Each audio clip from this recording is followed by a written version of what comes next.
Hello friends, if you want to watch super hit movie Dune, Part 2 in English, then you must like this video. If you are visiting our channel for the first time, don't forget to subscribe to our channel friends in today's video. The movie we are going to talk about is called Dune. Part 2. We will talk about what this movie is and where you can watch it. All the interesting facts about this movie in today's video. I am going to tell you, I am also going to give you all the information on which OTT platform or on which satellite channel you will get to watch this movie. Also, we will talk in post-production budget box office collection of this film. We will also talk about the story of this film, and I will also give you a small review of the story of this film. Apart from this, we will discuss about the facts of this film, storyline, star cast, actors' performance in the film, and which character has played which role. That's why I request you friends to watch this video till the end. So let's start the video. Dune, Part 2 is a 2024 American epic space opera film directed by Denis Villeneuve, who co-wrote the screenplay with John Spates. The sequel to Dune, 2021, it is the second of a two-part adaptation of the 1965 novel Dune by Frank Herbert. It follows Paul Atreides as he unites with the Freeman people of the desert planet Arrakis to wage war against House Harkonnen.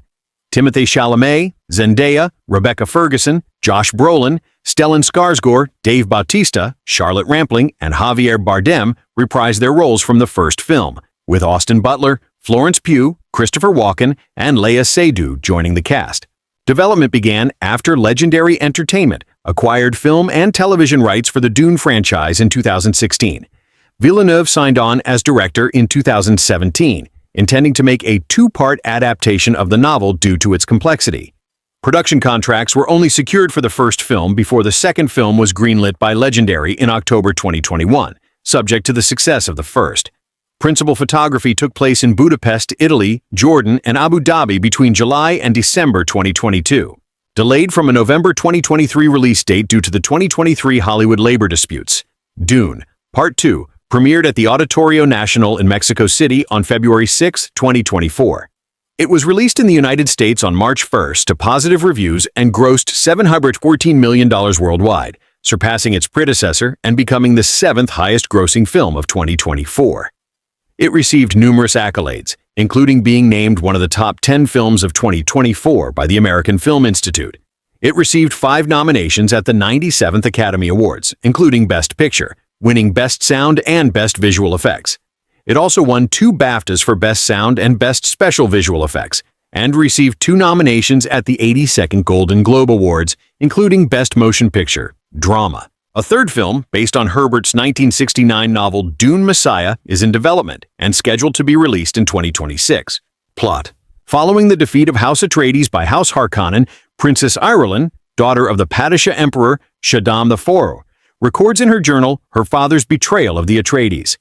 On the planet Arrakis, a Fremen tribe led by Stilgar accompanies Paul Atreides and his pregnant Bene Gesserit mother, Lady Jessica, to Sietch Tabr. Some Freemen suspect they are spies, while Stilgar and others see signs of the prophecy that a mother and son from the outer world will bring prosperity to Arrakis. The Freemen accept Paul, but Stilgar commands Jessica to succeed Sietch Tabr's dying Reverend Mother by ritually drinking the normally fatal water of life. She uses her Bene Gesserit training to transmute the poisonous liquid and survive, inheriting the memories of past Reverend Mothers. The liquid prematurely awakens the mind of her unborn daughter, Aaliyah, allowing Jessica to communicate with her. They agree to focus on convincing the more skeptical northern Freemen of the prophecy, which Chani and her friend Shishakli correctly deduce to be a myth fabricated by the Bene Gesserit to manipulate the Fremen. Nonetheless, Chani begins to respect Paul after he declares that he only seeks to fight alongside the Freemen, not rule them. Paul and Chani fall in love as Paul immerses himself in Freeman culture, learning their language, becoming a Fadakan fighter, riding a sandworm, and raiding Harkonnen spice harvesting operations.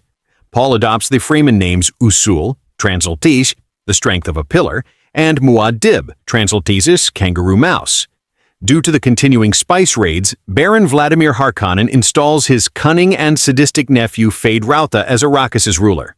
Lady Margot Fenring of the Bene Gesserit is sent to evaluate Feyd-Rautha as a prospective Kwisatz Haderach and secure his genetic lineage. Jessica travels south to unite with Freeman fundamentalists who believe most strongly in the prophecy, Paul remains in the north, fearful that his visions of an apocalyptic holy war will come to pass if he goes south as a messiah. During a raid on a smuggler spice harvester, Paul reunites with the warrior Gurney Halleck, who leads Paul to House Atreides' hidden atomic warhead stockpile. Feyd-Rautha unleashes a devastating attack on the northern Freemen, destroying Sietch Tabr, killing Shishakli, and forcing Paul and the survivors to journey south. Upon arrival, Paul drinks the water of life and falls into a coma. Jessica hypnotically compels Chani to save Paul. She gives Paul a mixture of her tears with the water of life, which awakens him. Now possessing clairvoyance across space and time, Paul sees a narrow path to victory among all possible futures, and an adult Aaliyah on water-filled Arrakis. He also learns that Jessica is the Baron's daughter, assigned as concubine to Duke Leto by the Bene Gesserit to unite House Harkonnen and House Atreides in furtherance of their plan to produce the Kwisatz Haderach. Paul meets with the Southern Fremen War Council, galvanizing the crowd by demonstrating his ability to discern their deepest thoughts. He declares himself the Lisan al-Gaib, a messianic figure, and challenges the Emperor, who arrives on Arrakis with Irulan and the Sardaukar military force. As the Emperor chastises the Harkonnens for their failures, the Fremen launch an offensive, using atomics and sandworms to overpower the Sardaukar. Paul kills the Baron and captures the Emperor. Meanwhile, Gurney leads an assault on Arrakeen, intercepting and killing Feyd-Rautha's brother and subordinate Beast Rabban. Paul challenges the Emperor for the throne and, to Chani's dismay, demands to marry Irulan. Having been summoned by the Baron, the other great houses arrive in orbit, ready to invade the planet, but Paul threatens to destroy the spice fields if they intervene. Feyd-Rautha volunteers as the Emperor's champion and is killed by Paul in their duel. Irulan agrees to marry Paul on condition that he spare her father. The Emperor reluctantly surrenders, but the great houses reject Paul's ascendancy, and Paul orders the Fremen to attack the orbiting fleet. As Stilgar leads the Fremen onto the captured Sardaukar ships, Jessica and Aaliyah reflect on the beginning of Paul's holy war. Chani refuses to bow to Paul and prepares to depart alone on a sandworm. Cast: Timothée Chalamet as Paul Atreides, the exiled Duke of House Atreides who sides with the Fremen to overthrow the tyrannical House Harkonnen. Zendaya as Chani, a young and rebellious Freeman warrior who is Paul's love interest. Rebecca Ferguson as Lady Jessica, Paul's Bene Gesserit mother and concubine to Paul's late father and predecessor, Leto Atreides. Josh Brolin as Gurney Halleck, the former military leader of House Atreides and Paul's mentor and friend. Austin Butler as Feyd-Rautha, Baron Vladimir Harkonnen's youngest nephew and heir to House Harkonnen. Florence Pugh as Princess Irulan, the Emperor's eldest daughter, heiress presumptive and Bene Gesserit initiate. Dave Bautista as Robin, nephew of Baron Vladimir Harkonnen and older brother of Feyd-Rautha. Christopher Walken as Emperor Shaddam IV, the Padishah Emperor of the known universe and head of House Corrino. Leia Seydoux as Lady Margot Fenring, a Bene Gesserit and close friend of the Emperor. Suhaila Yaqub as Shishakli, a Fremen warrior and Chani's friend. Stellan Skarsgård as Baron Vladimir Harkonnen, head of House Harkonnen and former steward of Arrakis, enemy to the Atreides, uncle of Feyd-Rautha and Rabbani. Charlotte Rampling as Reverend Mother Mohiam, a Bene Gesserit Reverend Mother and the Emperor's truthsayer. Javier Bardem as Stilgar, leader of the Fremen tribe at Sietch Tabr. Anya Taylor-Joy makes an uncredited cameo appearance as Aaliyah Atreides, Paul's unborn sister who appears in his visions as well as communicating to Jessica while in her womb. Babs Olusegun and Roger Ewen reprise their roles from the first film as Jameis and Lieutenant Lanville, respectively. Stephen McKinley Henderson filmed scenes reprising his role as Thufir Hawat, while Tim Blake Nelson filmed scenes as an undisclosed character, but their scenes were not included in the final cut. Both were given a special thanks credit by Villeneuve. Production. Development. In November 2016, Legendary Pictures obtained the film and TV rights for the Dune franchise, based on the eponymous 1965 novel by Frank Herbert. Vice Chair of Worldwide Production for Legendary Mary Parent began discussing with Denis Villeneuve about directing a film adaptation, quickly hiring him after realizing his passion for Dune. In February 2018, Villeneuve was confirmed to be hired as director and intended to adapt the novel as a two-part film series. Villeneuve ultimately secured a two-film deal with Warner Bros. Pictures in the same style as the two-part adaptation of Stephen King's It in 2017 and 2019. In January 2019, Joe Walker was confirmed as the film's editor. Other crew included Brad Riker as supervising art director, Patrice Vermette as production designer, Paul Lambert as visual effects supervisor, Gerd Nevzer as special effects supervisor, and Thomas Struthers as stunt coordinator. Dune. Part 2 was produced by Villeneuve, Mary Parent, and Cale Boyder, with Tanya LaPointe, Brian Herbert, Byron Merritt, Kim Herbert, Thomas Tull, John Spates, Richard P. Rubenstein, John Harrison, and Herbert W. Gaines serving as executive producers, and Kevin J. Anderson as creative consultant. Legendary CEO Joshua Grode confirmed in April 2019 that they plan to make a sequel, adding that there's a logical place to stop the first movie before the book is over. In December 2020, Villeneuve stated that due to Warner Brothers' plan to release the film in theaters and on HBO Max simultaneously, the first film could underperform financially, resulting in cancellation of the planned sequel. In an IMAX screening of the first film's first 10 minutes, the title logo read Dune, Part 1, lending credence to plans for the sequel. In August 2021, Villeneuve spoke more confidently about the chances of a sequel film, iterating his excitement to work with Timothée Chalamet and Zendaya again, while stating Chani would have a bigger role in the sequel. Warner Brothers assured Villeneuve a sequel would be greenlit as long as the film performed well on HBO Max. Just days prior to the first film's release, Warner Brothers CEO Ann Sarnoff stated, "Will we have a sequel to Dune? If you watch the movie, you see how it ends. I think you pretty much know the answer to that." On October 26, 2021, Legendary officially greenlit Dune, Part 2, with a spokesperson for the company stating, "We would not have gotten to this point without the extraordinary vision of Denis and the amazing work of his talented crew, the writers, our stellar cast, our partners at Warner Brothers, and of course the fans. Here's to more Dune." Production work had occurred back-to-back with the first film, as Villeneuve and his wife LaPointe immediately took a flight to Budapest in order to begin pre-production work. A key point of negotiation prior to greenlighting the sequel was assuring that the sequel would have an exclusive window where it would only be shown theatrically, with Legendary and Warner Brothers agreeing to give Dune, Part 2, a 45-day window before it would be available through other channels.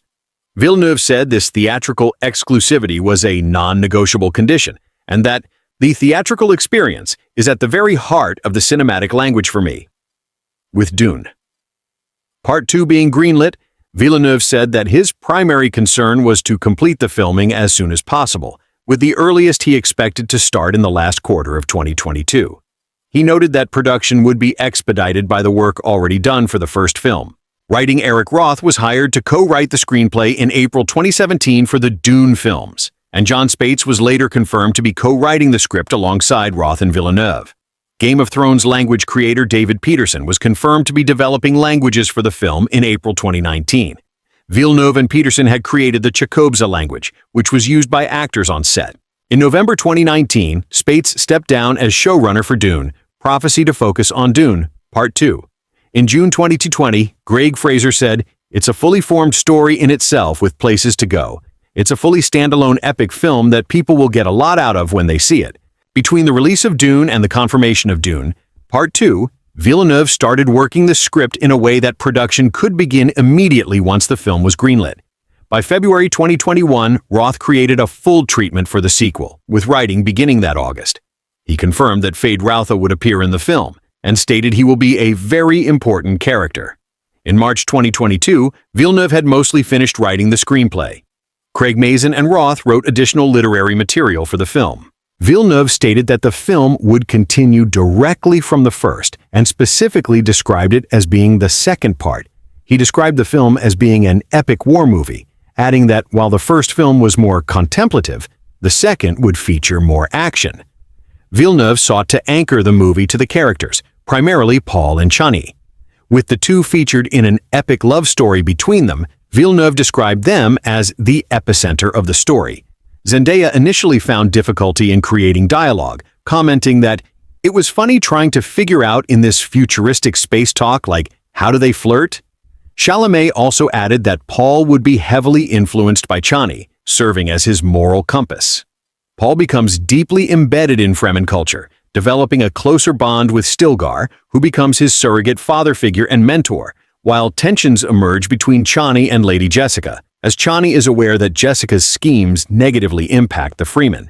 The script ultimately conveys Chani as a non-believer of the prophecy, and intended for its structure to first convey their romantic relationship from Paul's perspective, and eventually pivot to Chani's perspective as the audience realizes Paul's desire for power and insidious nature. He focused on Herbert's original intention to depict Paul as an anti-hero in Dune, on his way to becoming a villain, and wrote the script with that in mind while also considering his future plans regarding Dune Messiah, particularly by modifying Chani's characterization, as he felt that she eventually disappeared in Paul's shadows in the book.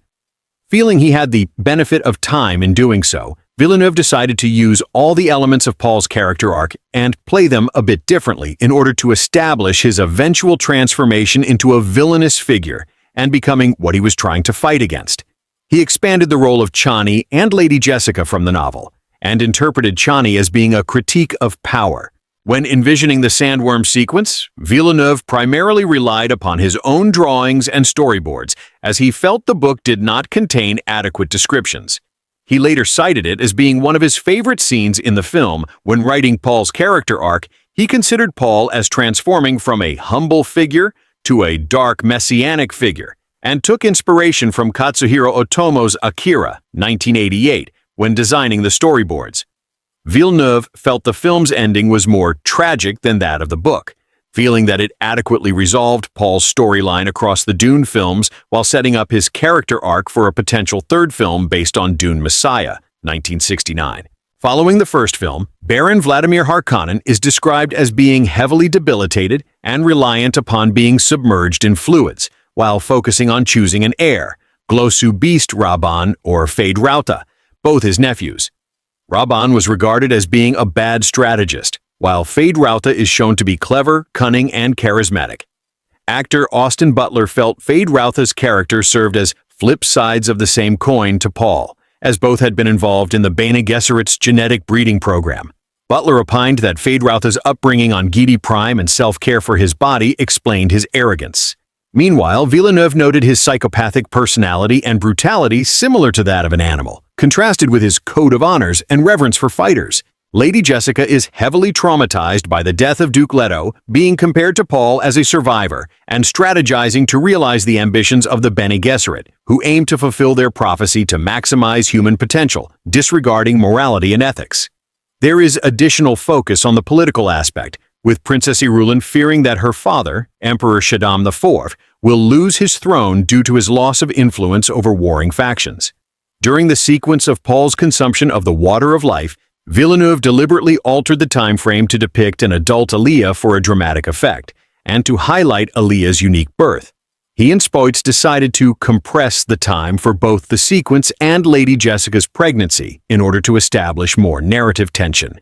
He added that Lady Jessica's conversations with an embryonic Aaliyah was unique, as he felt it was fresh and original to have a character who is powerful and still a pregnant woman, while also conveying how others perceive Aaliyah as an abomination.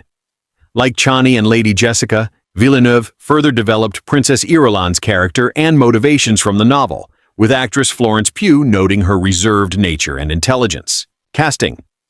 In March 2022, Pugh and Butler were reported to be in talks to star in the film as Princess Irulan and Harkonnen heir Feyd-Rautha, respectively. Butler was offered the role while having coffee with Villeneuve, without needing to audition. He trained for 4 months in Budapest, using a fitness regimen made by an ex-Navy SEALs member. Villeneuve described his performance as being a cross between a psychopath killer, an Olympic swordmaster, a snake, and Mick Jagger. While Butler researched past cultures he felt bred brutality and took inspiration from various animals, including sharks and snakes. Butler said that he drew inspiration from Gary Oldman and Heath Ledger for his performance. He imitated Skarsgård's voice as the Baron, as he felt that Feyd would be influenced by the Baron due to growing up with him. In May, Christopher Walken joined the cast as Shaddam IV. In June, Léa Seydoux entered negotiations to join the cast as Lady Margot Fenring. In July, Suhaila Yacoub joined the cast as Shishakli. In January 2023, Tim Blake Nelson was added to the cast in an undisclosed role. Attending the film's London premiere in February 2024, Anya Taylor-Joy confirmed that she had been cast in the film. Villeneuve was surprised that her role had been kept a secret for that long, noting it required so much work to keep that secret. Her role had been revealed in a casting credit list for the film on Letterboxd. Filming. Pre-shooting began on July 4, 2022, at the Brian Tomb in Altivole, Italy, for 2 days. Principal photography was set to begin on July 21st in Budapest, Hungary, but began earlier on July 18th.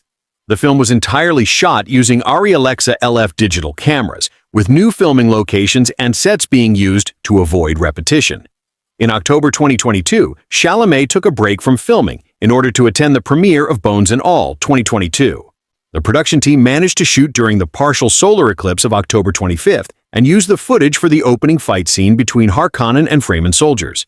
While the scene called for an eclipse, Villeneuve did not know beforehand that filming would coincide with an actual eclipse.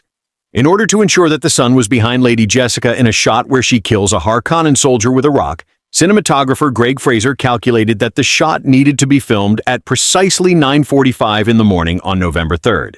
That month, production moved to Abu Dhabi, and Pugh finished her scenes. Certain scenes set at dawn had to be filmed across 3 days to take advantage of the golden hour. A special unit of production filmed scenes with Taylor Joy in Namibia, the driest country in sub-Saharan Africa. Filming wrapped on December 12, 2022. Due to the delays, Villeneuve was able to make a film transfer for projection using the IMAX 70mm and conventional 70mm film formats. Pugh delivered Princess Irulan's opening narration during her first day of filming, and for overall production, Villeneuve and Fraser filmed Feyd-Rautha's gladiator sequence with specially designed black and white infrared cameras. They wanted the Harkonnens to cheer and stomp rather than applaud, and designed over 30 sections for spectators in the arena.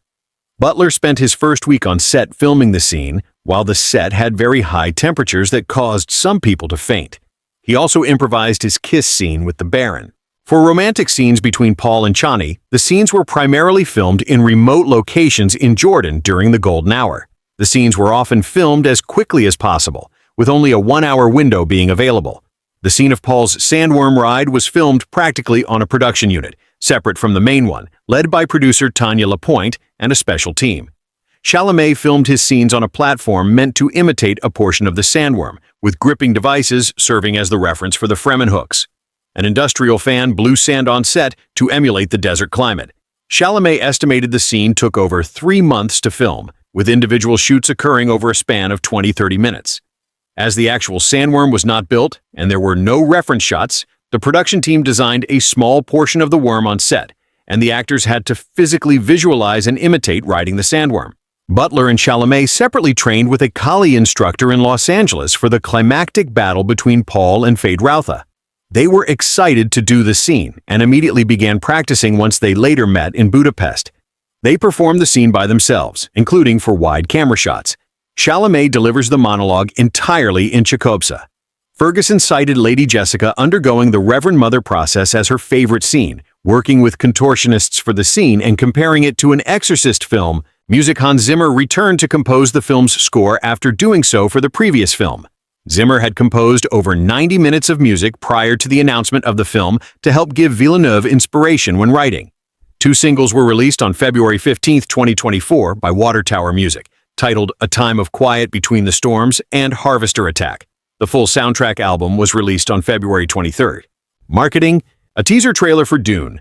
Part 2 was presented during the Warner Brothers panel at CinemaCon on April 27, 2023. First look footage of the cast and character were released online, alongside a teaser poster on May 2, 2023. The trailer was released to the public the following day. Variety called it breathtaking. GQ hailed the shots of Paul riding a sandworm as the standout sequence. And Fangoria remarked, "If you're not excited for this one, we don't know what to tell you." Chalamet and Zendaya later discussed and promoted the film at a Warner Brothers presentation at Cine Europe on June 21st. A second trailer was released on June 29, 2023. Chris Evangelista of Film was excited about the appearance of Walken as Emperor Shaddam IV. Ben Travis of Empire praised the seismic and astounding, none more eye-boggling imagery, feeling the scope to be particularly expansive, and noted the monochromatic footage depicting Butler's Feyd-Rautha while calling the footage of Walken's appearance impactful. Joshua Rivera of Polygon opined the trailer simply put rocks and enjoyed the footage present. The film was promoted during the December 2023 CCXP with Chalamet, Zendaya, Pugh, Butler, and Villeneuve, where over 10 minutes of footage was released. Additional footage from Dune, Part 2 was shown during a limited IMAX theatrical re-release of Christopher Nolan's Tenet, 2020, as part of Warner Brothers' celebration for the former film's release. Warner Brothers and Legendary Pictures partnered with Xbox to provide an immersive content suite related to the film, and visual designs inspired by the film being featured on a floating controller, Xbox Series X, and a console holder. Microsoft Flight Simulator also included an expansion pack allowing players to explore Arrakis and pilot the Royal Atreides ornithopter. In November 2023, the Sardaukar were added to Call of Duty Modern Warfare and Setsu 2022 in a collaboration pack. A month later, Paul and Feyd-Rautha were added as playable operators to its sequel, Call of Duty Modern Warfare III 2023, with an additional Harkonnen soldier skin being announced in March 2024. In September 2023, McFarlane Toys announced a new line of 7-inch figures modeled after characters from the sequel film. Legendary Comics will release Dune, Part 2, the official movie graphic novel with the help of Kickstarter in the same way the previous adaptation was published. Research conducted by Nikolai Matis, CEO of Vievo Media, said the promotional campaign for the film on TikTok included 117 posts over a year leading up to its release, an increase from the first film's 108. Messages directly from the cast comprised 24% of the content, with videos featuring Zendaya and Chalamet generating significantly higher viewership. Red carpet content was prioritized to appeal to female audiences, a tactic that contributed to an estimated $2 million increase in the opening box office.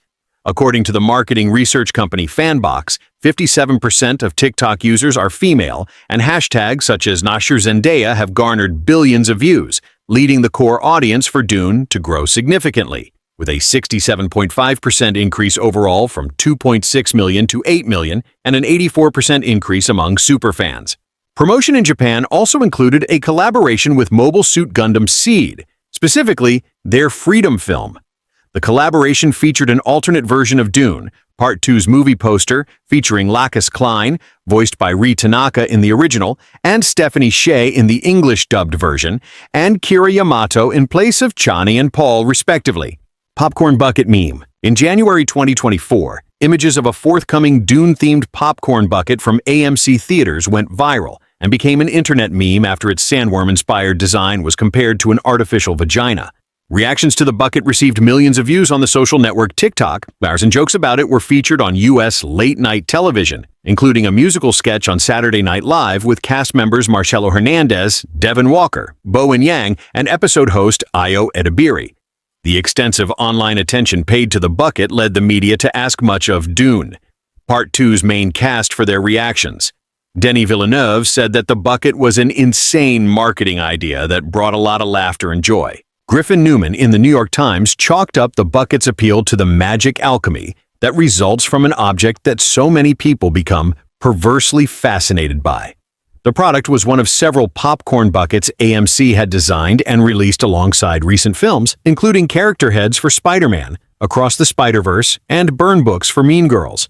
Over a month after Dune, Part 2's release, AMC's chief content officer stated that, "We would have never created the bucket knowing it would be celebrated or mocked, but added that they would continue to create collectible popcorn buckets for other films. At that time, the Dune popcorn buckets were being resold for as high as $175. In the wake of this viral popularity, Marvel Studios announced a bucket of their own for the film. Deadpool and Wolverine lead actor Ryan Reynolds claimed to have had a hand in its design, and producer Kevin Feige described it as intentionally crude and lewd. However, Villeneuve said that these buckets did not favorably compare to Dune's. "The Dune bucket was one of a kind," he said. Release. Theatrical. Dune. Part 2 was originally scheduled to be released on October 20th, 2023, but was delayed to November 17th, 2023, before moving forward 2 weeks to November 3rd, 2023, to adjust to changes in release schedules from other studios. It was later postponed by over 4 months to March 15th, 2024, due to the 2023 Hollywood labor disputes. After the strikes were resolved, the film moved once more up 2 weeks to March 1st, 2024. Following the success of Oppenheimer 2023 in the format, Dune Part 2 was released in the IMAX 15 perforation 70mm format to 12 venues worldwide, and in standard 5 perforation 70mm format to 38 venues worldwide. Dune Part 2's world premiere was hosted in the Auditorio Nacional in Mexico City on February 6, 2024. Another premiere was held at Odeon Lux Leicester Square in London on February 15th. On January 16, 2024, the film was shown to a dying man in a palliative care home in the Canadian city of Saguenay, in Denis Villeneuve's native province of Quebec. The man had expressed a wish to see Dune, Part 2, before his death. José Gagnon, the co-founder of a company aiming to accompany people at the end of life, relayed his wish to Villeneuve and Tanya Lapointe, his partner and one of the film's producers, through a viral call-out on Facebook. According to Gagnon, Villeneuve and Lapointe were very touched. The pair initially offered to invite the man to see Dune, Part 2 in Los Angeles or Montreal, but since he was too weak to travel, Villeneuve eventually decided to send one of his assistants directly to Saguenay with his private laptop. The film was screened in a room of the care facility, where everyone was required to hand in their cell phones and sign waivers. The man was in too much pain to watch the entire film and stopped halfway through. He eventually died on January 25th. This act, which the Canadian Broadcasting Corporation referred to as the actual world premiere of the film, was publicly disclosed after its theatrical release. Home media. The film was released digitally on April 16, 2024, and Blu-ray, DVD, and Ultra HD Blu-ray on May 14, 2024, by Warner Bros. Home Entertainment. Dune, Part 2 became available to stream on Max on May 21, 2024. It became the second best-selling film in 2024 across all home entertainment formats in the United Kingdom, with 817,000 units, also achieving first place in physical sales with 132,000 disc units worth $2.5 million. Reception. Box office. Dune, Part 2 grossed $282.7 million in the United States and Canada and $432 million in other territories for a worldwide total of $7 million. The film made over $145 million in IMAX alone. The Hollywood Reporter estimated that the film would break, even after grossing around $500 million. Deadline Hollywood calculated the film's net profit as $184.3 million, accounting for production budgets, marketing, talent participations, and other costs, box office grosses, television and streaming, and home media revenues, making Dune, Part 2, the seventh most profitable blockbuster of 2024. In the United States and Canada, the film's advanced ticket sales surpassed those of Oppenheimer, 2023, and it was projected to gross $65–80 million from 4,050 theaters in its opening weekend. The film made $32.2 million on its first day, including $12 million from previews on February 25th and 29. IMAX screenings made up $4.5 million, 38% of the early totals. It went on to debut to $82.5 million, doubling the first film's $41 million opening weekend. IMAX screenings made up $18.5 million, 23% of the total, a record for a March release. According to Jeff Goldstein, president of domestic distribution at Warner Bros., it was much higher than any of us could predict, especially for a genre that is a hard nut to crack. In its second weekend, the film made $46.2 million, a 44% drop, finishing second behind newcomer Kung Fu Panda 4. It also surpassed the entire domestic gross of the first film, $108 million in just 7 days. The film made $28.5 million in its third weekend and $17.6 million in its fourth, remaining in second both times. It also became Timothée Chalamet's highest-grossing film in a leading role, surpassing Wonka, 2023. Outside the US and Canada, the film was expected to gross $85–90 million from 71 markets in its opening weekend. It grossed $100.02 million in the first 3 days. In its second weekend, the sci-fi epic added $81 million from 72 international markets, including a $20 million opening in China. Dune Part 2 continued to hold well, grossing $51.2 million and $30.7 million in its third and fourth weekends, respectively. As of April 14, 2024, the highest-grossing markets were the United Kingdom, $48.1 million, China, $48.1 million, France, $41.8 million, Germany, $38.7 million, and Australia, $22 million. Critical response. The film largely received rave reviews from critics and was praised for its visual effects and cast performances. On the review aggregator website Rotten Tomatoes, 92% of 456 critics' reviews are positive, with an average rating of 8.410. The website's consensus reads, "Visually thrilling and narratively epic, Dune Part 2 continues Denis Villeneuve's adaptation of the beloved sci-fi series in spectacular form." Metacritic, which uses a weighted average, assigned the film a score of 79 out of 100, based on 62 critics, indicating generally favorable reviews. Audiences surveyed by CinemaScore gave the film an average grade of A on an A+ to F scale, up from the first film's grades, while those polled by PostTrack gave it a 94% overall positive score, with 80% saying they would definitely recommend it. Richard Roeper, writing for the Chicago Sun-Times, gave the film 3 stars out of 4, praising the technical and narrative aspects, writing, "Even as we marvel at the stunning and immersive and Oscar-level cinematography, editing, score, visual effects, production design, and sound in Denis Villeneuve's Dune." Part 2. We're reminded at every turn that this is an absolutely bat-bleep-sick crazy story. Filmmaker Steven Spielberg praised the film, calling it one of the most brilliant science fiction films I have ever seen, while further noting that it's also filled with deeply, deeply drawn characters, yet the dialogue is very sparse when you look at it proportionately to the running time of the film. It's such cinema. The shots are so painterly, yet there's not an angle or single setup that's pretentious. Filmmaker James Cameron also praised the film, calling it pure cinema and noting it as an improvement over the 1984 adaptation. Filmmaker Christopher Nolan also praised the film, calling it miraculous, and saying, "If, to me, Dune was like Star Wars, then Dune 2 is The Empire Strikes Back."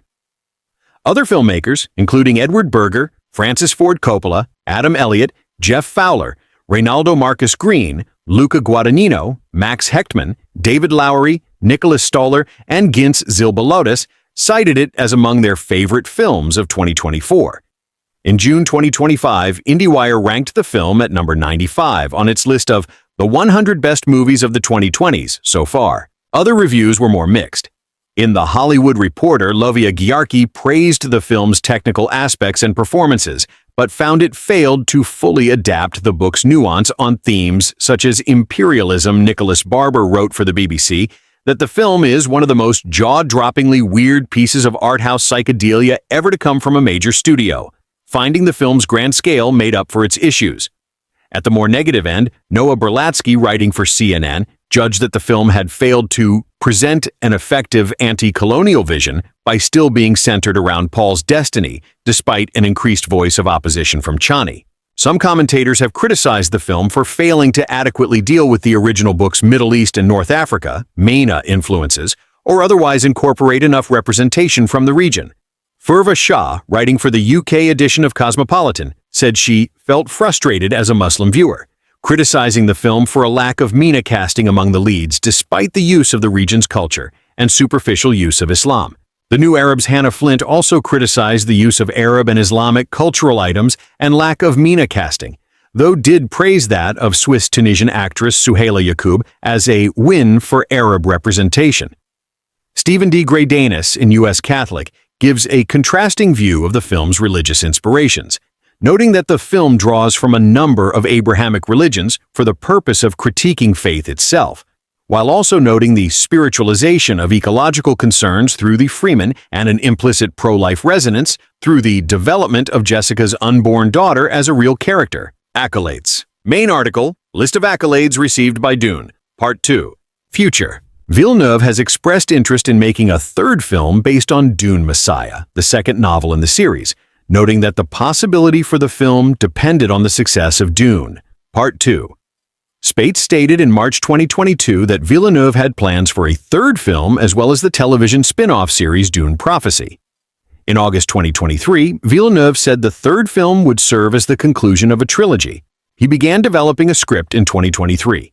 In February 2024, Villeneuve said the script was almost finished, but he did not want to rush it, citing Hollywood's tendency of focusing on release dates over a film's overall quality.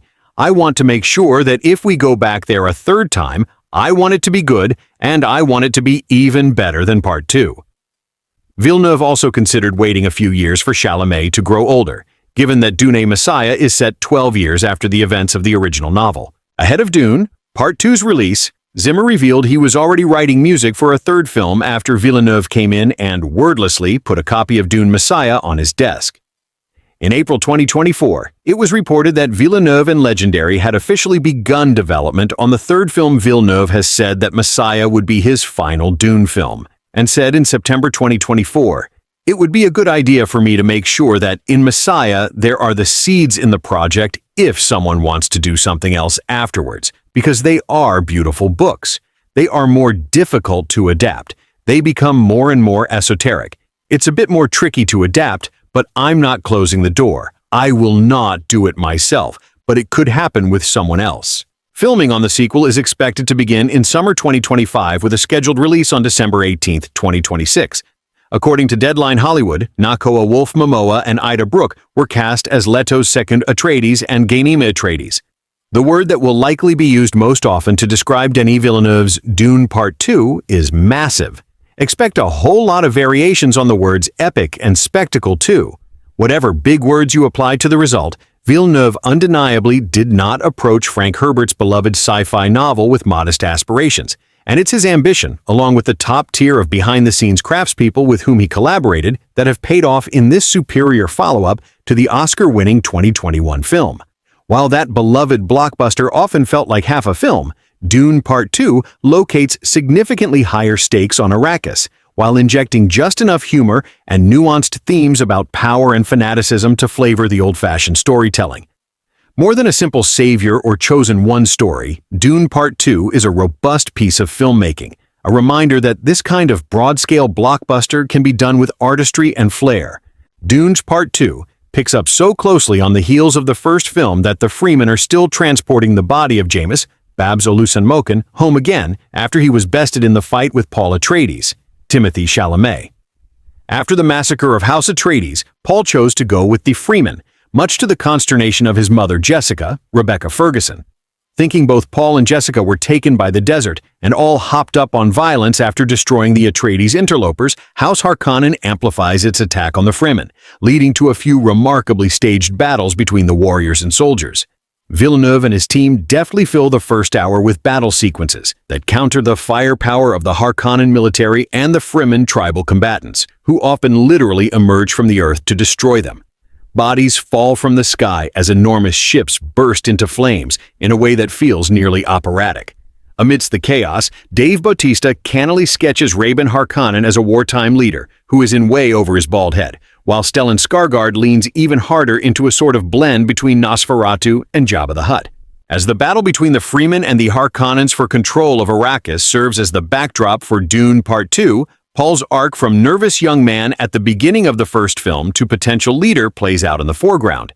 A Fremen tribal leader named Stilgar, Javier Bardem, is convinced that Paul Atreides is the chosen one that has been foretold among his people for generations. Even as so much of the mythology points to Paul's savior role, the Emo King tries to blend into the Fremen, forming a relationship with a young warrior named Chani, Zendaya. Paul passes the tests put in front of him by the Fremen, takes on the tribal name of Muad'Dib, and vows vengeance against the Harkonnens who were behind his father's death. On another planet, an emperor named Shaddam IV, Christopher Walken, counsels with his daughter Irulan, Florence Pugh, and a Bene Gesserit Reverend Mother, Charlotte Rampling, on the state of Arrakis. It's revealed early on that Shaddam basically sent House Atreides to its destruction, meaning he's on that vengeance list that Paul's been keeping, while Irulan serves as a sort of narrator for Dune Part 2, dictating some of the political developments into a device that's really designed to keep audiences with the plot.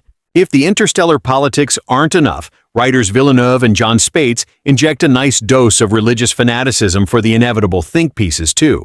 Lady Jessica becomes a powerful religious figure of her own among the Fremen, guiding her son's ascendance in a manner that feels nefarious and unsettling.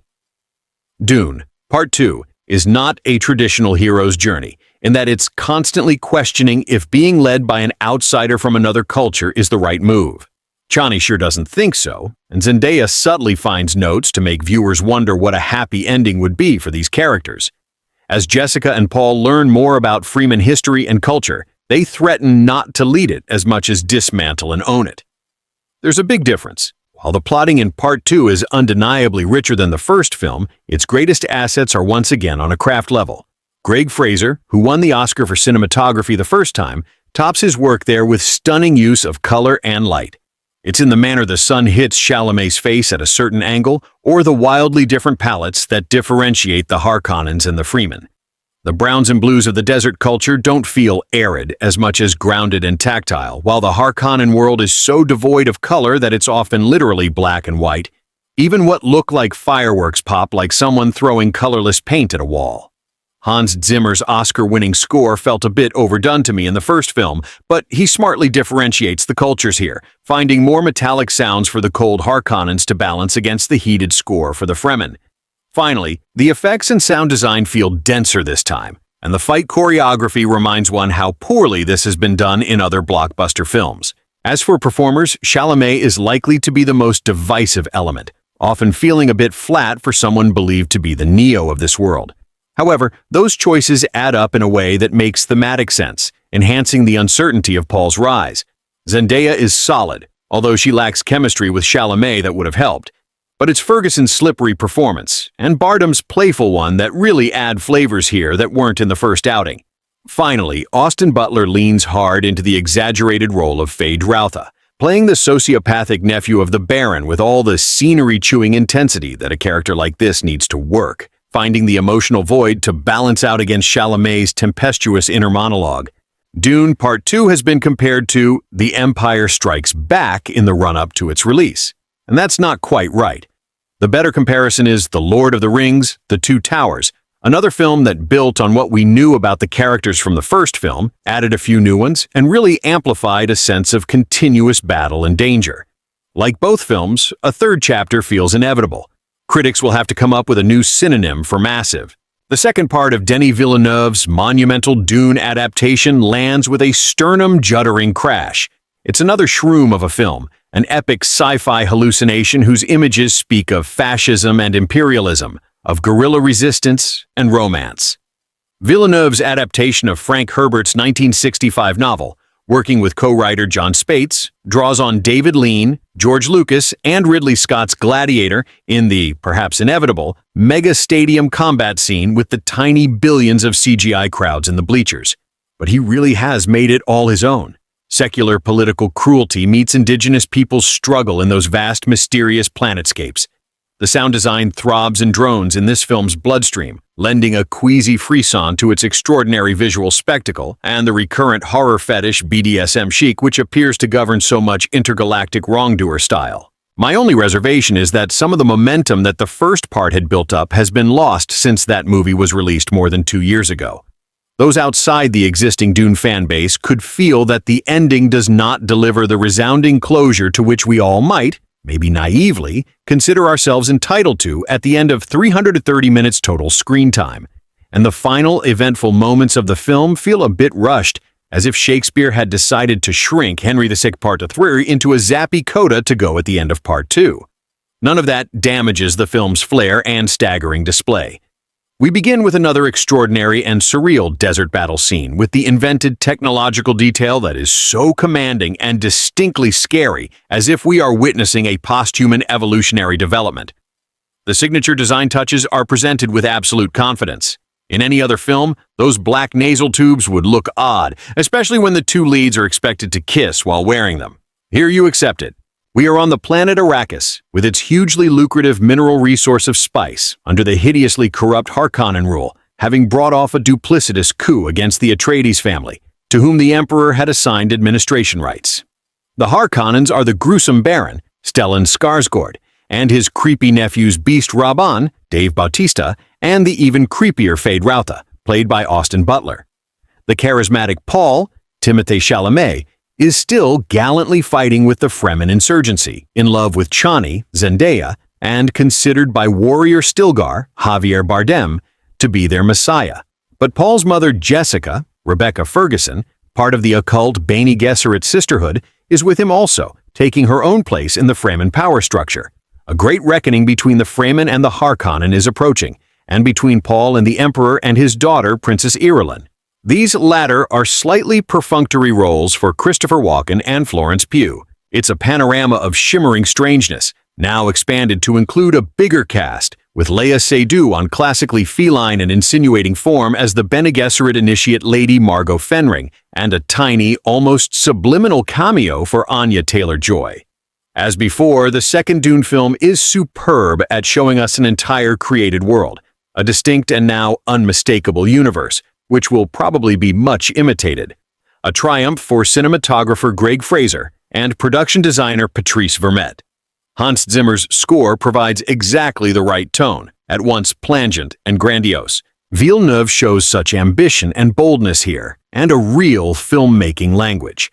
But I can't help feeling now at the very end that though it's impossible to imagine anyone doing Dune better, or in any other way, somehow he hasn't totally got his arms around the actual story in the one giant self-contained movie in the way he got them around his amazing Blade Runner 2049. There's no doubt that Chalamet carries a romantic action lead with great style, even though there is so much going on with so many other characters that his heroism and romance with Chani is decentered. But this is a real epic, and it is exhilarating to find a filmmaker thinking as big as this. Denis Villeneuve has made something extraordinary with Dune, Part 2 and its predecessor. Adapting the 1965 novel to the screen, Villeneuve turns Frank Herbert's ideas and characters into visionary cinema. Beyond tapping into the source material's vast potential for emotion and socio-political commentary, which he does with a careful hand and sharp detail, the director of Arrival, 2016, and Blade Runner, 2049, 2017, applies a formal bravado and seriousness found in history's most substantial works of science fiction. To say the filmmaker made good on the promise of the first part from 2021 is an understatement. Both films are exceptional in their own ways, but they become something altogether more when considered together, among the most satisfying and accomplished science fiction series in recent memory. Not only do they supply an epic-sized spectacle with action and awing sights, but they also remark on political occupation, genocide, the battle for natural resources, and religion as a means of control. While it could have been a typical retread of Star Wars in a lesser director's hands, Villeneuve's version takes a galactic view to consider the broader implications. It's less about rooting for a hero than watching an elaborate strategy unfold. Dune, Part 2 is rich with emotion, intellect, and cinematic ambition, delivering at heights few Hollywood productions have achieved. On a personal level, I breathed a sigh of relief after the final frame. I've admired Herbert's book since my teens and have never had faith that any screen adaptation could do the material justice. Look at the precedents. David Lynch's 1984 feature boasted some incredible imagery and a worthy cast. However, between the director's loss of creative control and admitted distance from the material, Lynch's version doesn't click. The Sci-Fi Channel miniseries from 2000 has other problems, ranging from its lack of faithfulness to the book to its underwhelming production values.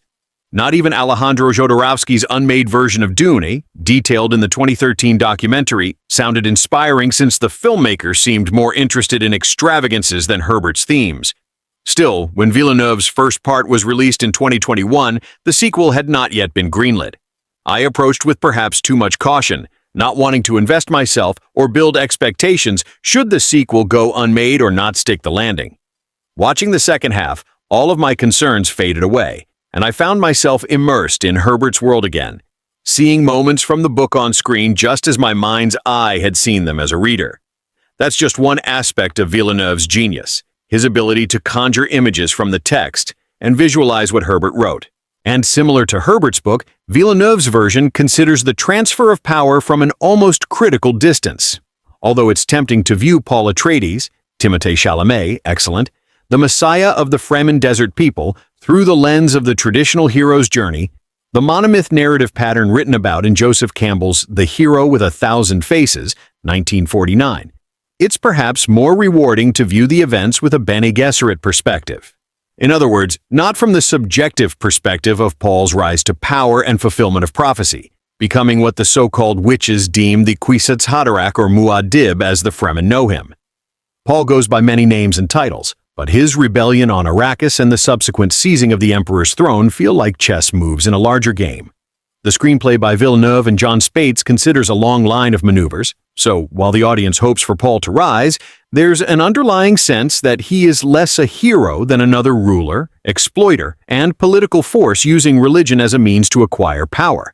Yet the affecting and ultimately judgmental eye of his lover, Chani, Zendaya, earns the most sympathy. Still, as Charlotte Rampling's Truthsayer observes, there are no sides. Dune, Part 2. Still, if not already apparent, it's best to watch the 2021 film before Part 2 and catch up on the elaborate mythology. There's no recap or previously on summary here. The sequel picks up where the first part ended. After his family, House Atreides, falls to the biomechanical House Harkonnen, the returning brute custodians of Arrakis, Paul joins the Fremen to earn the desert people's loyalty. Paul has slain a Fremen warrior to prove himself, buying time for him and his Bene Gesserit mother, Lady Jessica, Rebecca Ferguson. Among the Fremen, Stilgar, Javier Bardem, and many others believe Paul is the One, the Lisan al-Gaib, or off-world prophet. Others have their doubts, but Jessica, pregnant with a baby who communicates with her telepathically, sets out to become the Reverend Mother of the Fremen, a process that requires her to drink poison, yet imbues her with all the memories of her forebearers. By acquiring this position, she hopes to convince them that her son is their promised Messiah, who will return the trees and liberate the arid planet. Paul gradually fulfills one prophecy after another, survives trial after perilous trial, amasses a deadly arsenal, and converts dissenters to followers. Among them is Chani, who comes to respect Paul and becomes his lover. However, Chani isn't quite prepared for how Paul intends to seize power and get revenge on the Emperor of the known universe, Christopher Walken, by disrupting the Harkonnens' spice mining operations, inciting a holy war among the Empire's many houses, and ascending in the chaos. All of this fuss is over spice, the speckled fragments in the desert that, when used as a psychotropic, opens the mind and facilitates space travel, making it the most coveted resource in the universe. Power over spice is power over all, crackles a voice from the void before the Warner Brothers logo, reminding us that the characters in Dune, like those in Game of Thrones, serve as pawns amid power plays. Take the Emperor's daughter, Princess Irulan, Florence Pugh, who, along with her fellow Bene Gesserit, Lady Margot Fenring, Leia Seydoux, and the Truthsayer, anticipate the Emperor's fall. But to whom? Paul could prove victorious. Then again, so could the Harkonnen, not Glossu Rabban, Dave Bautista, the Baron's Stellan Skarsgård nephew, who has lost control of Arrakis to Paul's Fremen rebellion. It's more likely the Baron's other nephew, Feyd-Rautha, Austin Butler, convincingly replicating Skarsgård's accent.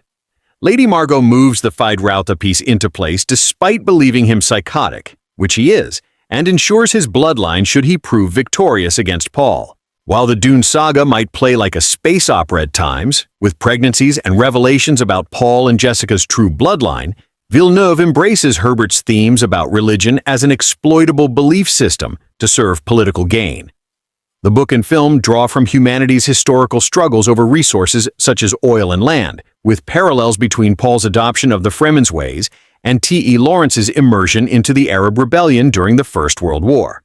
Villeneuve has announced his desire to adapt Herbert's second novel in the series, Dune Messiah, which continues the trend of watching vast political and religious regimes rise and fall. Such themes have made the book an enduring text for scholarly analysis, illustrating how politics adopt religious concepts to secure control. Notions all too familiar in a country where Christian nationalism has become a platform for certain leaders. However, with the Fremen, the themes in Dune reach even further into social foundations built on the concept of personal discipline for the community good, which Herbert drew from Islamic values. Through that lens, Paul becomes less a hero than a warning about chosen ones who buy into their own savior myth. Dune. Part 2. Still, this is all to say that Dune is a multifaceted work brimming with ideas. With a few exceptions, Villeneuve and Spates have adapted the material with faithfulness in mind. If only to maintain a commercially viable PG-13 rating, scenes of Baron Harkonnen and Feyd-Rautha's predatory sexual behavior have been omitted from the page-to-screen translation, robbing the characters of a particularly nasty detail to their monstrosity. But in most other instances, the filmmakers have preserved the tone and spirit of Herbert's text. To be sure, Villeneuve finds inspired ways of realizing facets of the story, such as Paul's haunted dreams of millions dying under his reign and the elegant depiction of gravityless Harkonnen gliding up a rock face or dropping from an aircraft. Shots from inside of Jessica's womb of the unborn Aaliyah, who talks to her mother and has an uncanny knowledge of everything happening. Recall the all-seeing view of the Star Child from Stanley Kubrick's 2001, A Space Odyssey, 1968, and they have an analogous metaphysical quality to them. But even with imagery such as Aaliyah in the womb drawing from the Star Child, Villeneuve's filmmaking doesn't feel like anyone else's, which is a rarity among today's directors. Villeneuve isn't making a pastiche or compendium of allusions to other films. Rather, he carves out something singular with Dune and its sequel, adding to his already impressive work in science fiction. On a purely technical level, Part 2 is astounding. Production designer Patrice Vermette and costumer Jacqueline West return from Dune, creating spaces and outfits that look wholly original. At the same time, cinematographer Greg Fraser balances scopic, severe sequences with more spontaneous interpersonal moments. And while CGI accomplishes much of Villeneuve's vision, there's not an oppressive computerized quality to everything on screen. Unlike most contemporary blockbusters, even when the enormous sandworms arrive on screen, their mouths vaguely resembling the human eye.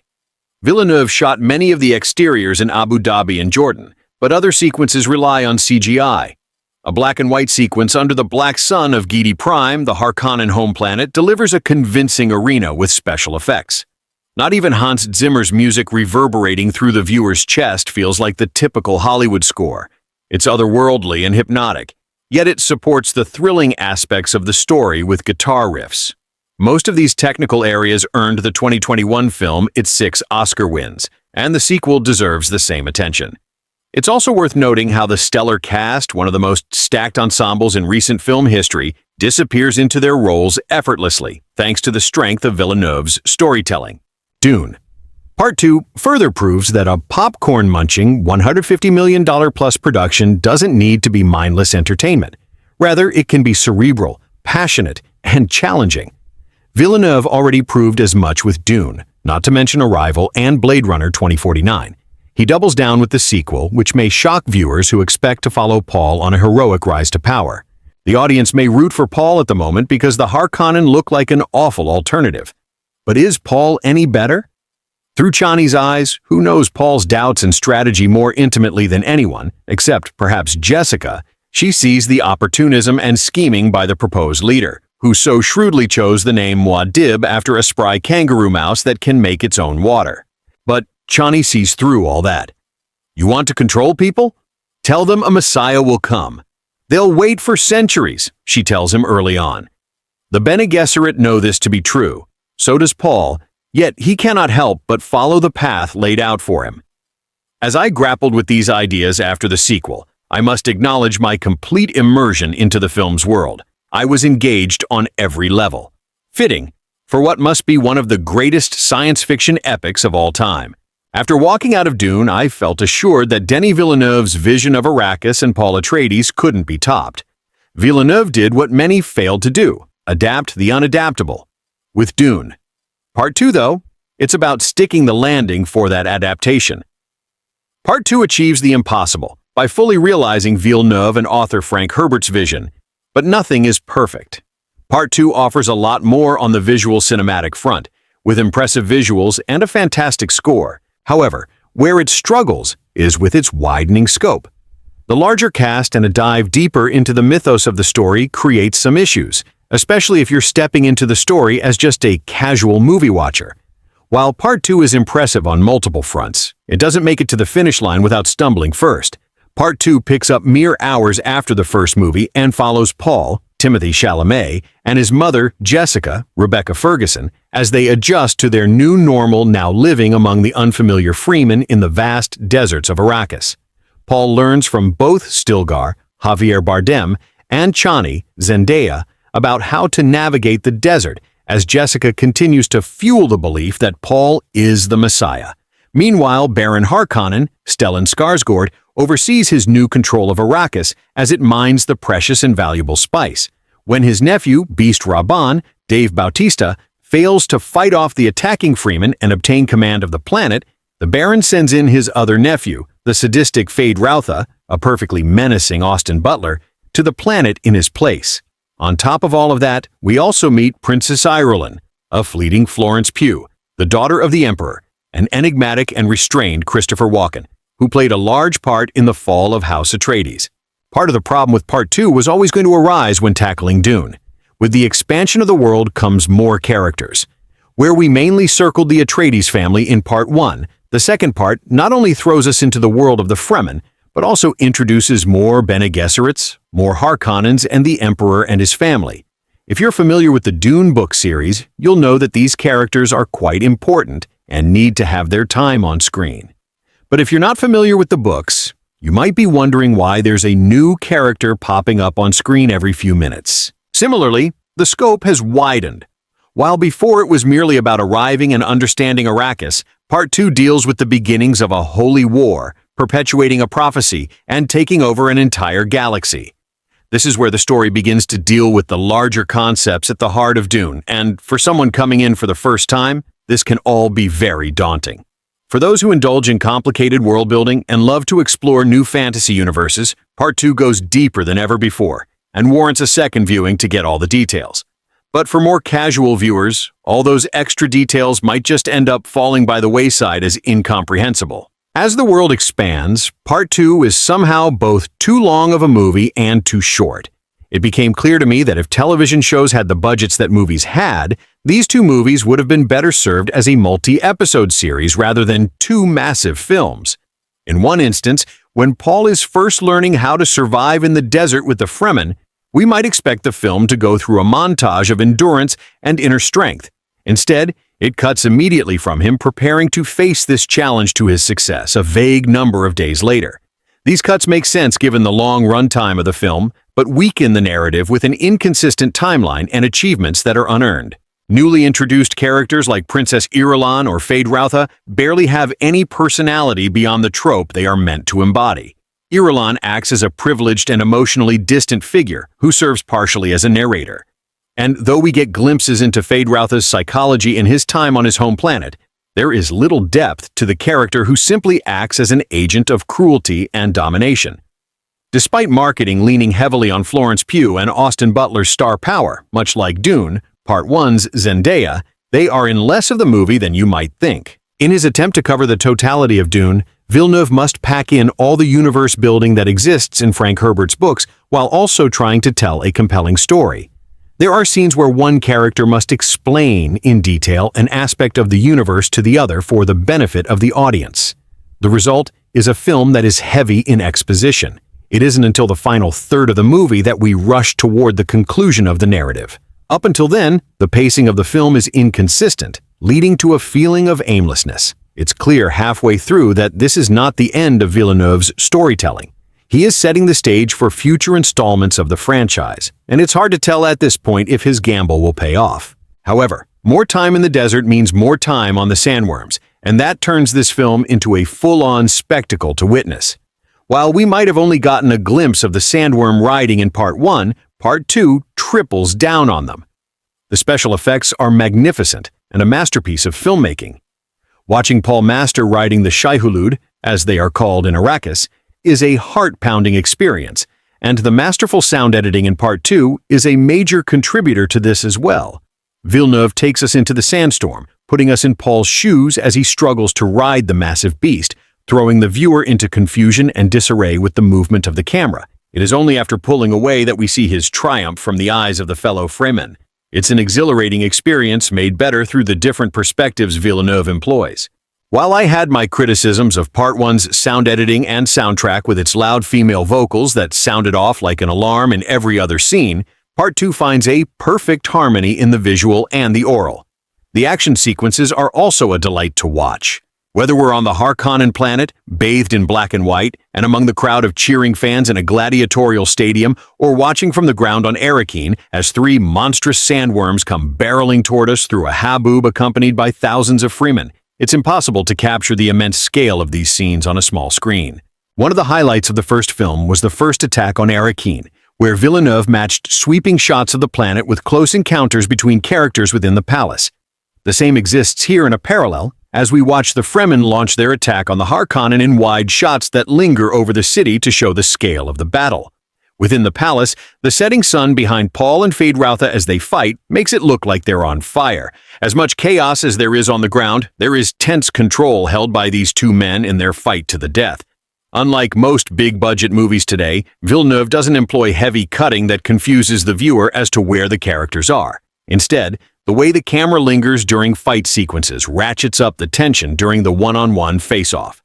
Movies are always best enjoyed on the biggest screen, but never has a movie demanded an IMAX screen more than Dune, Part 2. Get yourself to the biggest theater you can to enjoy this. As the movie draws to a close, it would be hard to say that there's any true tone of finality in Part 2. Instead, the sense is that this is merely the end of the beginning of Paul's story. It feels like a prequel, one where we, as the audience, should already know where Paul ends up. Villeneuve has set up a lot, and I left Dune, Part 2, excited for more of this story, especially with surprising cameos that hint at a fantastic future. I've criticized a lot of this movie, but that doesn't mean it's not a joy to watch on screen. Villeneuve has achieved the impossible, and I'm sure he's converted many people into becoming Dune fans. But I can't help but think that this is how I felt in 2021 when I first saw Part 1. Will Dune, Part 2 become a pivotal part of a movie franchise or a harbinger of worse things to come? I did. When are we going to get some sandworm action, these giant invertebrates native to the planet Arrakis? I'm talking the length of at least a few city blocks were the subject of much directorial teasing in Dune Part 1, but were rarely glimpsed for more than a few seconds at a time. In Part 2, we are finally treated to several full-on worm-centric set pieces, including an absurd yet exalting moment when Paul gets the chance to ride one of the colossal burrowing beasts across the desert, with a technique picked up from the Freeman leader Stilgar, an excellent Javier Bardem in these and other scenes, requiring computer-generated imagery, for example, in the rendering of this world's organic-looking spaceships, or the dragonfly-like ornithopters which transport characters on Arrakis from place to place. The images have a solidity and texture that's unusual in the context of the outer space blockbuster genre combined with Hans Zimmer's literally unearthly score. Its booming jagged chords seem to emerge from the same barren vistas as the dunes. The rock cliffs and the building-sized worms, the geography and technology of this fictional world strike the viewer as genuinely new and strange. No easy task in an era when fictional space exploration is so common. The outermost reaches of the galaxy can sometimes feel routine. The original Dune books have long been considered unadaptable, despite how many versions of the story have been told in the past 5 decades across many mediums. I haven't read the books. Only watched all-extant movie adaptations, as well as the delirious 2014 documentary Jodorowsky's Dune about the visionary director Alejandro Jodorowsky's unsuccessful years-long quest to film the novel. But I think I understand the consensus among their fandom that what's unique about them translates imperfectly from page to screen. The same could be said of most truly great novels, still Villeneuve's films, taken together as two halves of a single story, do effectively convey several key elements of the Duneverse: the book's vast scale, the seriousness of their thinking about authoritarian politics, and the danger inherent in religious mass movements, and their author's rejection of the familiar trope of the one, a solitary, nearly always white and male hero destined by fate to act as the savior for an often non-white oppressed population. Dune Part 2 deepens the first movie's ambivalence toward messianic legend by embedding that ambivalence not only in Paul Atreides' struggle to reconcile himself with his fate, but in the audience's struggle to know what outcome to root for as the movie ends. The tone is not triumphant but ominous after the long-desired prophecy is finally fulfilled. What rough beast slouches toward Arrakis to be born? Even those who, like me, came into the theater more or less Dune indifferent may find themselves wanting another chapter to find. This is quite possibly the most difficult review I've ever had to write. It may be cliché, but I genuinely don't know if there are words to describe exactly how much I love this film. Dune Part 2 2024 truly is cinema at its grandest scale, having such rich storytelling and theme building to complement its sweeping visuals. It's the kind of movie that makes me grateful to be alive during the era of movies I am. And that's saying something given the lackluster movies we've gotten so far this year in my review of Dune Part 1, 2021. I talked a lot about the themes of this world. So for this review, I'm going to focus more on the brilliant filmmaking on display in the sequel to truly appreciate this film.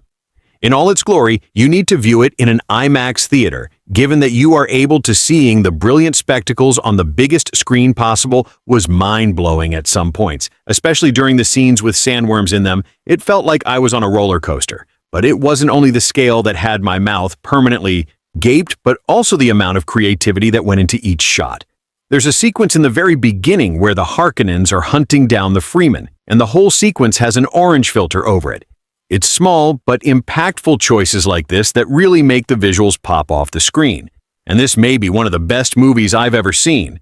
When it comes to the use of CGI, there wasn't any point in the movie where I didn't fully believe what I was seeing on the screen. And to do that in the digital age is one of the more impressive feats of the past decade, but accompanied with these visuals is an immersive and emotion-filled score. Hans Zimmer is quite possibly the most consistent and decorated person working in movies today, with every new movie. He finds a way to make a gorgeous score that elevates every scene. And Dune Part 2 is no exception. Movie scores are so unique because they can serve so many functions. The score in Oppenheimer 2023, for example, almost serves as its own character, pushing the plot along and elevating each scene in Dune Part 2. The score serves to amplify the emotions of the character on the screen, and does so masterfully when we are on the home planet of the Harkonnens. The background music is disturbing and is cut up at an awkward pace, making the viewer feel unsettled. But when honest, it's almost psychedelic and sweeping. There's a moment on Iraqis where Timothée Chalamet and Zendaya are having a fairly mundane conversation. But the music in the background brings their emotions to the surface. And then as the camera cuts away to a wide shot of Arrakis, the music swells to match the shot. Music has a way of conveying emotions like no other medium can, and Hans Zimmer's understanding of this makes him one of the best composers alive today and ever now. Onto the performances where Timothée Chalamet is doing something really special with it. Character of Paul Atreides. A characteristic of Paul that makes him so intriguing is that he doesn't want to become the prophet he is destined to be, but truly just wants to be accepted as one of the freemen. But he can never truly fit in because of his natural skills as a leader and his powerful and poignant aura through subtle yet brilliant acting. Chalamet pulls off an effect that reminded me of what Al Pacino did in the Godfather movies. Not to say he's necessarily as great of an actor as Pacino, just that he reminds me of him in this specific role. Whenever Pacino was in a scene, he commanded the attention of the viewer, not because of grand and explosive actions, but purely because of his presence on the screen. Chalamet pulls off a similar calm gravitas. But that isn't to say he doesn't have his profound and epic moments. A monologue by Paul towards the end of the movie really shook me to my core. Many people going to Dune Part 2 while recognizing that Chalamet was a great actor were concerned whether or not he could be convincing enough as the intense, bold, and charismatic leader that is Paul Atreides. I'd be lying if I didn't think the same thing purely because we haven't seen him in any role similar to this. Well, it's safe to say he proved everyone wrong. And this is the kind of role that's going to skyrocket him into superstar status. Alongside Shalom was Zendaya, and she shined just as bright. I was curious to see where they would go with Chanty in this. In the book, Chanty is a very stereotypical female character to complement the main character, and I just couldn't see a powerful and sense-stealing actress like Zendaya in that role. So I was delighted to see the changes they made to her character. Chanty is more skeptical of the Listen Aljib and believes more so in the power of the Freeman than the legend, but by the same token, she is intrigued by Paul and believes in him as a person. This contradiction is fascinating to see throughout the movie, and Zendaya fully throws herself into it. One thing I've always loved about Zendaya is that with all of her roles, you always see the character she is portraying before Zendaya herself. That can be rare. With big-name actors in today's day and age, with actresses in particular, you always see Hollywood trying to fit them into a certain kind of role for their whole careers. But Zendaya is too great of an actor to put into a box. Like that, I briefly need to mention Austin Butler. He completely transforms himself, and the results are hauntingly good. Every time he was on screen, I squirmed a little bit because of how menacing his character is to wrap up talking about performances. I was a tad disappointed by how little Florence Pugh and Christopher Walken had to do in this movie. I understand that it's a huge cast, but I feel like there were moments where their characters could have shown a little bit more emotion. The last person I need to mention, the person who brings all of these elements together to make this landmark movie, is the brilliant Denis Villeneuve has quietly asserted himself as one of the best working directors today. Dune Part 2 feels like the movie he's been working towards his whole career. When watching interviews of Villeneuve leading up to the release, you could see the passion he has for the original Dune books with every word he says, and this movie oozes this passion. Perhaps the most impressive thing about this movie is that despite the many differences from the source material, It gave me the same feelings I had when I first read Dune 1965 by Frank Herbert. And that's the true purpose of an adaptation. Instead of regurgitating the original word for word, it adapts the story to what that different medium requires while keeping its soul intact, if we use this definition, than Dune Part 1 and Dune Part 2 may be up there with some of the greatest adaptations of all time, and that's because of Denis Villeneuve. I would be very surprised if a movie came out this year that I enjoyed more than Dune Part 2. It's the kind of movie that comes around maybe every 10 years and is probably going to be talked about extensively. For the next 20, we don't know yet if there's going to be a third movie, which would be titled Dune Messiah. But even if there is, it won't be coming for a while because Villeneuve is already slated to adapt the widely beloved classic Rendezvous with Rama 1973 by Arthur Clarke. But even if we never get a third installment, Dune Part 2 is an instant classic that paid off on everything, though first movie set up for, I can be satisfied knowing that my generation finally has a Star Wars or Lord of the Rings type of franchise to claim as their own, more detail on Earth human. Beings have evolved to enjoy a fairly comfortable place in the food chain. You have to venture far from other people to risk being eaten by an apex predator by stray from the path on safari, say, or swimming in dark shark-infested waters. By contrast, no one takes his safety for. Granted, on Dune, the Spicer Desert outpost of Frank Herbert's early 60s pulp serial, where surface dwellers live in fear of giant sandworms that slither at great speed to gobble anything remotely edible up above. Director Denis Villeneuve teased these monsters in his awe-inspiring, if relatively episodic 2021 adaptation of Dune. As science fiction goes, the film rewrote the rules, leading with revolutionary visuals and its equally striking sound design to the extent that those elements took precedence over the plot, an interplanetary battle for the galaxy's rarest resource mind-blowing. As it all felt, we hardly glimpsed the subterranean terrors twice they revealed themselves, just long enough for humans and their machines to disappear into mouths the size of sinkholes. And then later, Timothée Chalamet's spindly Paul Atreides barely outran another, turning to stare up at him lined with hundreds of long, sharp teeth.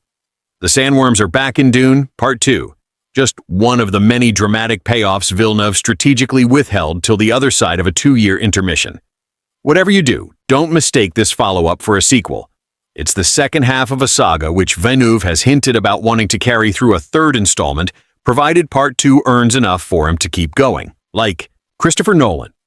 The director is operating on the largest possible scale, pushing the medium to accommodate his vision. Also, like Nolan, he has composer Hans Zimmer's help in making everything sound as stunning as it looks. There will be some who start with this film, and why not the first movie opened during the pandemic-released day and date on HBO Max, whereas Part 2 is being presented exclusively as a theatrical event. Building upon the same aesthetic, Villeneuve treats each shot as if it were a painting. Every design choice seems handed down through millennia of alternative human history, from arcane hieroglyphics to a slew of creative masks and veils meant to conceal the faces of those manipulating the levers of power, nearly all of them women too. Skip Dune and start here means depriving yourself of essential context. Villeneuve and co-writer John Spates pick up in the wake of a brutal genocide as ruthless in extermination as America's PG-13 rating permits, in which the corpses of countless good men lie stacked in piles, fodder for Harkin and flamethrowers. The film's opening words belong to Princess Iron, a new character played by Florence Pugh, daughter of the Emperor Christopher Walken, who conspired with a sect of psychic witches called the Bene Gesserit to purge Paul's clan, the House of Atreides, and hand control over to the Harkonnens, the pale, bald-headed villains of the first movie led by the Baron Stellan Skarsgård. The antagonists are easy to identify less. So the heroes in Herbert's book series, which tracks the rise of Chalamet's character, the apocryphal savior, or Kwisatz Haderach, with great skepticism, the movie asks, is Paul the implanted with the express purpose of manipulating the masses? While it's satisfying to see Paul get his revenge in Part 2, he's tormented by visions of the holy war to come and right to question his own destiny, like both Anakin Skywalker and his son Luke in the Star Wars series, which Herbert's Dune obviously inspired. Even though George Lucas beat it to the big screen, this powerful leader is drawn to the dark side. The morality of Dune isn't nearly so binary, and many will miss or else misinterpret the deeply ambivalent tone of the movie's final minutes.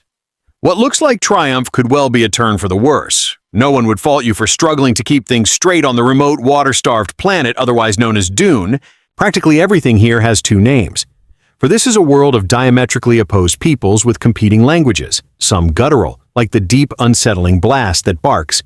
Power over spice is power over all.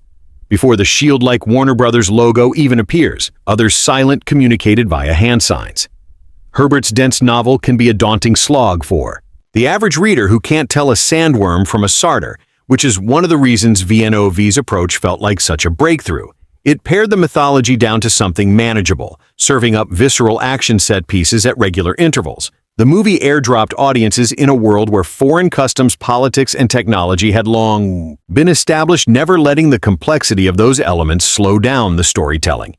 That's not to say Villeneuve's Dune movies are fast-paced, channeling the austerity of Andrei Tarkovsky. At times, the director takes nearly 5 hours to cover what David Lynch did in just slightly more than 2, though.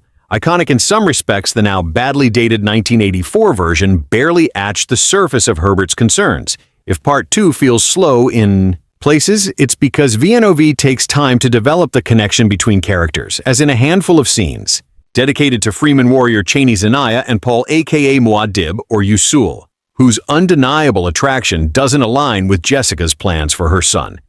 Paul may be some kind of messiah, but the movie puts Cheney on equal footing, siding with the Freeman rebels as the Harkonnens launch wave after wave of soldiers to extinguish these rats, considering where the story leads. However, VNOV clearly intends to suggest and subvert some of the racial dynamics of the real-world, casting darker-skinned characters in Freeman roles. The group is led by Javier Bardem, who leans into Stilgar's thick accent while questioning Paul's white savior arc.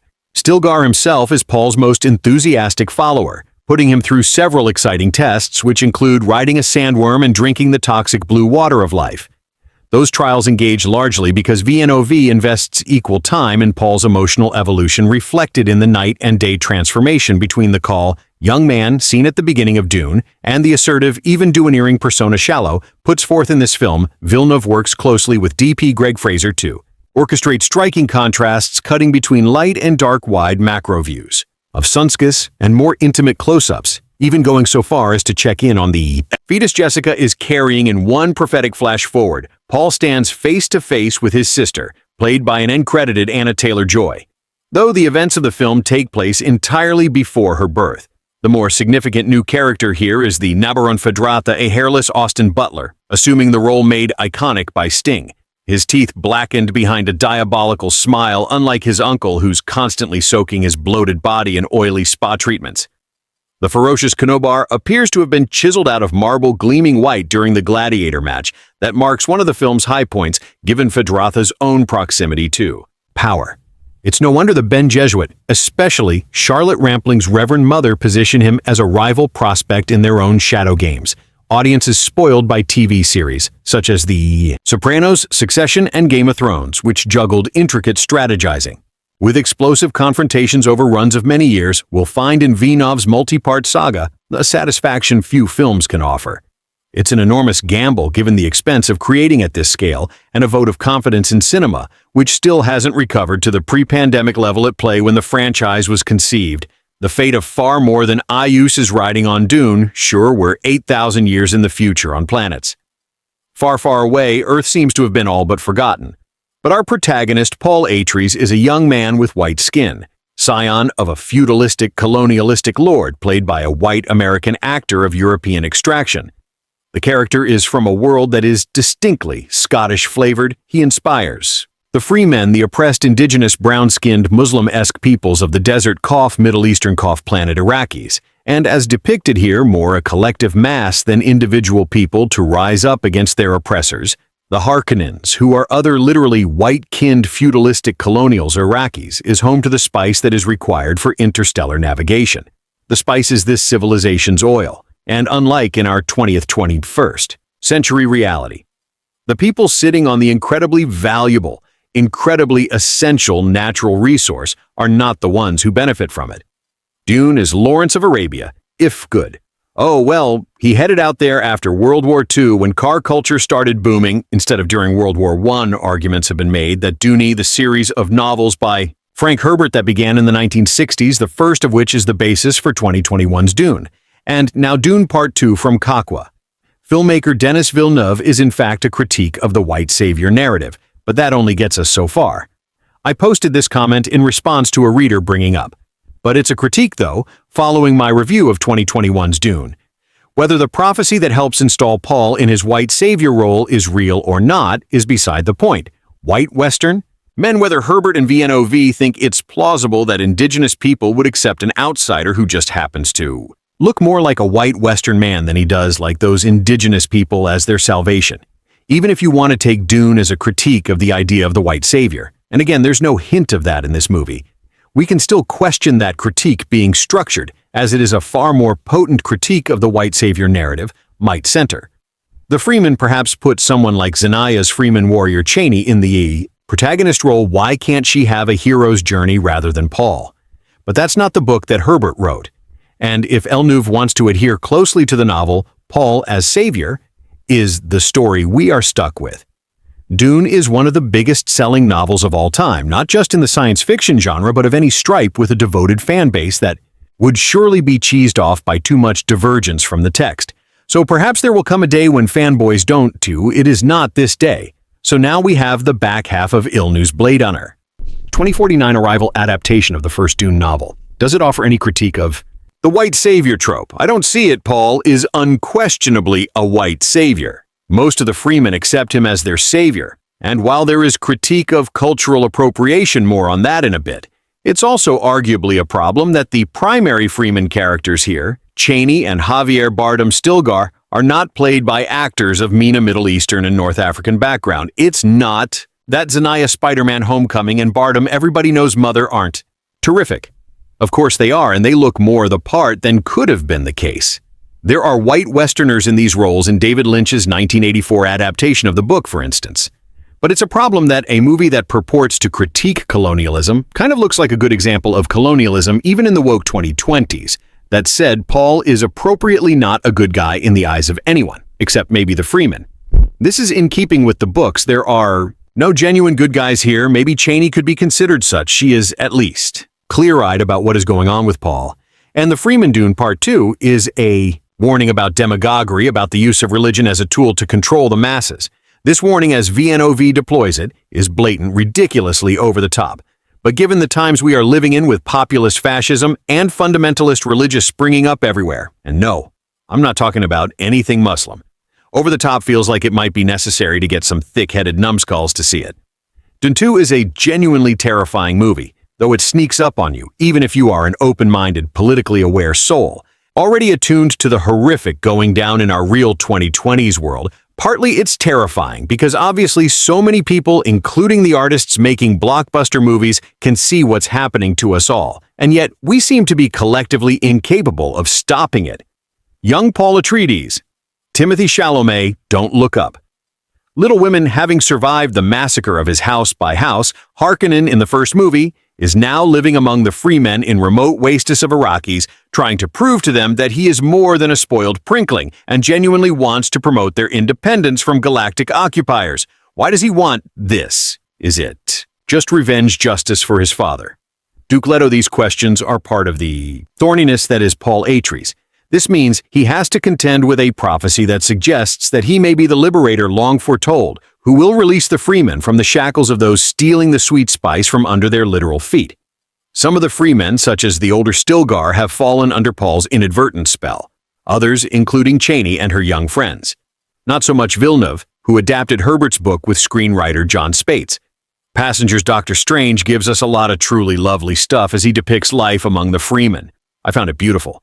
How sand-walking, the arrhythmic movement that the freemen use to avoid drawing the attention of the giant subterranean sandworms, looks like dancing, and how the patterned sandwalking leaves in the sand looks like Arabic script freeman culture is much more elaborately depicted here than it was in the first film, which makes it much more frustrating that no Middle Eastern actors were cast in significant freeman roles. The talent is there, come on, we appreciate the immense tragedy when the freeman culture is attacked again in a renewed Harkonnen offensive to retake what they see as theirs. The political machinations are many here, and I don't want to spoil them for those who haven't read the book, which will be most of the movie's viewers because book bestsellership requires far smaller an audience than movie blockbusters ship the fantastic cast. Also features Christopher Walken, the Jungle Book Eddie the Eagle as the Feckless Emperor, and Leah, say no time to die the Grand. Budapest Hotel, as another Ben Gesser wielding powers simultaneously awesome. And pathetically prosaic Josh Brolin Avengers Endgame Deadpool 2 returns as Atreide soldier Gurney Hawk. But this is very much a story about power as control, and about the politics that enable that control as religion. That Freeman prophecy foretelling the arrival of a liberator, total fabrication of the Ben Jesuit religious order from which women pull the galactic strings. They've been working on this for centuries, but even they, with their mystical powers and well-earned aura of menace, do not have the control they think they do.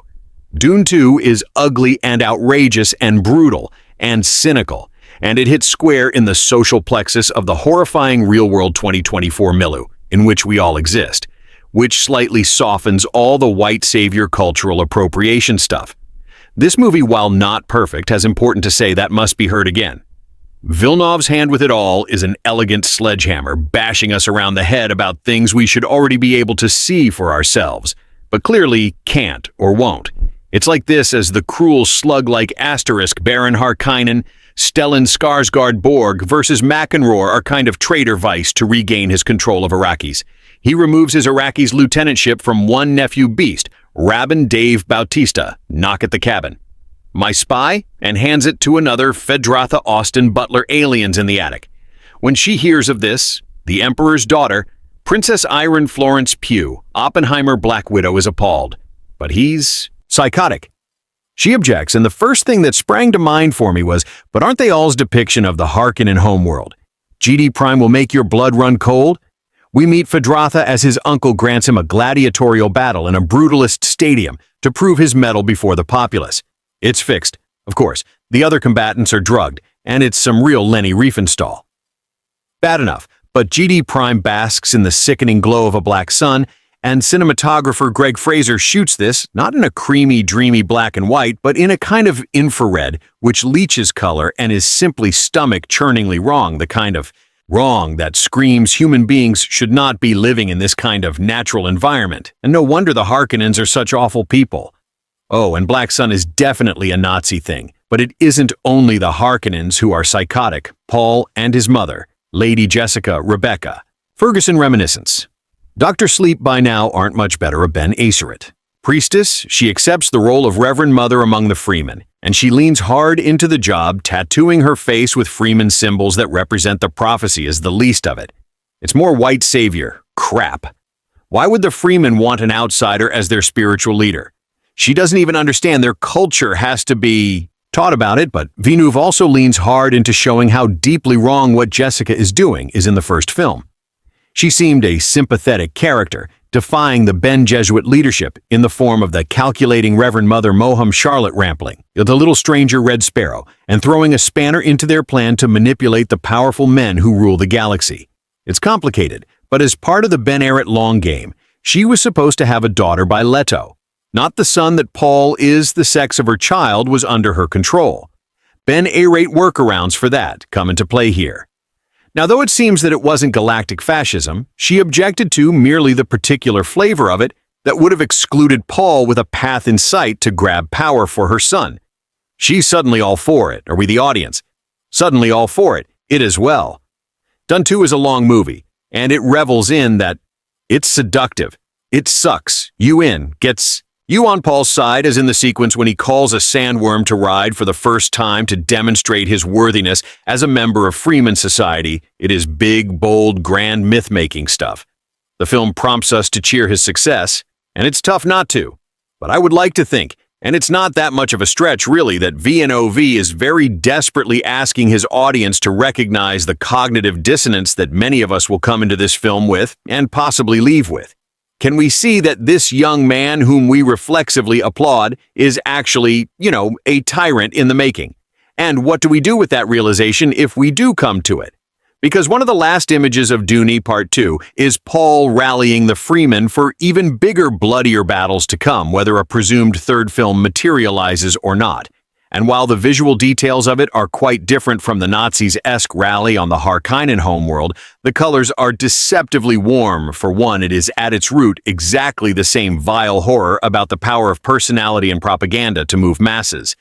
This film, directed by Denis Vuv, screenplay by Denis Vuv, John Spitz, produced by Mary Perrin Kailber, Patrick McCormick, Tanya, LaPointe Denis Villeneuve. starring Timothée Chalamet, Zendaya, Rebecca Ferguson, Josh Brolin Austin, Butler, Florence Pugh, Dave Bautista, Christopher Walken, Leah Sadu, Stellan Skarsgård, Charlotte Rampling, Javier Bardem. Cinematography, Greg Fraser. Edited by Joe Walker. Music by Zimmer Production Company. Legendary Pictures. Distributed by Warner Brothers.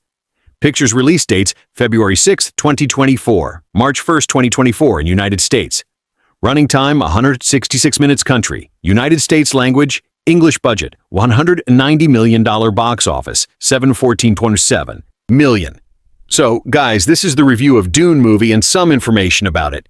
How do you like our today's video? Please let us know by commenting. And if you like this video, please like it, share it, and don't forget to subscribe to our channel. Thanks for watching.